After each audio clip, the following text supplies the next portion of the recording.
This has become one of the key tools for police accountability, a camera. Thousands of officers wear them. But in Kentucky, the state's second biggest department isn't close to getting them. In this week's Sunday edition, Travis Ragsdale, Jason Riley, and Marcus Green investigate how far behind Kentucky State Police lag the rest of the country. The only thing I've ever done in my life was break a collarbone. That and Connie Reesor's life would change forever in 2017. I had a shattered tibia plateau that required a rod, a brand new bone, and some screws to kind of put it back together. As she was heading to church, she made her way through a Hardin County intersection as she had hundreds of times before. She was blindsided by a driver that ran through a red light going more than 80 miles per hour. That driver was Kentucky State Police Trooper Stephen Otten. I'll ask you again. Who was responding to a domestic violence call. But the sirens on his cruiser weren't working. No. He realizes he's going to be in trouble for running the light, right, with no sirens. Because in order to run a light or to speed or anything else, you have to have lights, sirens, and due regard for public safety at all times. Reesor lost consciousness in the wreck. She shattered her leg. Otten wasn't hurt. The EMS was the first recollection I have of anything on that evening.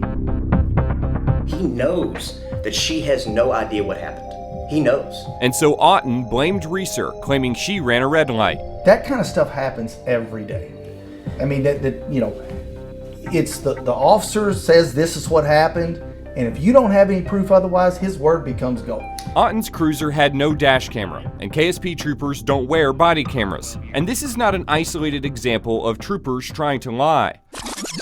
Did you ever strike him with any object? No. Lewis Little would have been charged with assaulting a trooper in Hardin County if not for some bystanders' cell phone videos. Jared Johnson would have had a similar fate if not for security cameras. A lawsuit claims this trooper attacked him and then deleted this security camera footage, except he didn't know there was a backup server. The trooper tried to lie and say Johnson assaulted him, knowing there was no body camera and no dash camera video. A months-long WDRB investigation found that Kentucky State Police lag far behind their counterparts in other states when it comes to having a key accountability tool: cameras. In the 30 states that responded to our survey, only 2, New Hampshire and Rhode Island State Police, have fewer cameras for officers. New Hampshire has funding set aside for both dash and body cameras. Every border state with Kentucky at least has dash cameras in most cruisers. Some have body cameras as well, and others are in the process of getting them. Indiana State Police just rolled out a camera program for every single road trooper, body cameras and in-car cameras. We didn't worry about the cost. The governor's direction to me was very clear. The very best technology that has long-term sustainability. ISP Superintendent Doug Carter says in today's world, having cameras for troopers is a no-brainer. I got to tell you, for a long time, I was opposed to it. I was opposed to the body cameras for a lot of reasons. But what I realized, that was an old guy view. And the front line today is different than my view of what the front line was.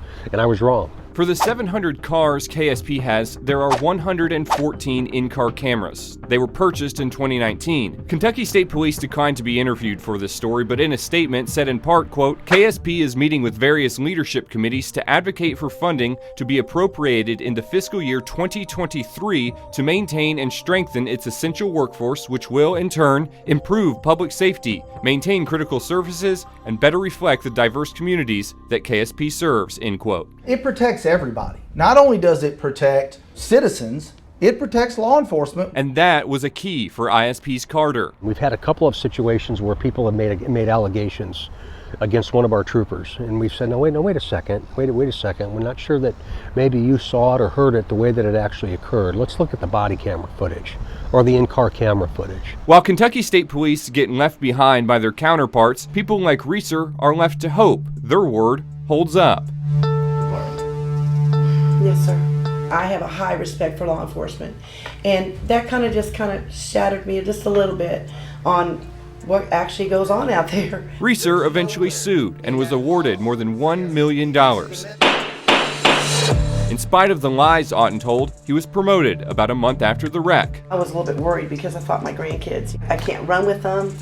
I love to water ski, I love to snow ski, and all those are gone. I can't do any of that anymore. One camera could have avoided the whole fiasco. And I'm just going to have to go through life thinking I caused that, and I made that horrible decision to go through that intersection. To me, it just makes me want to cry, actually, because I'm just glad that the truth prevailed. On WDRB.com, Marcus Green and Jason Riley examine how funding might work and what lawmakers have heard or not heard from KSP about getting cameras. Travis Ragsdale, WDRB News.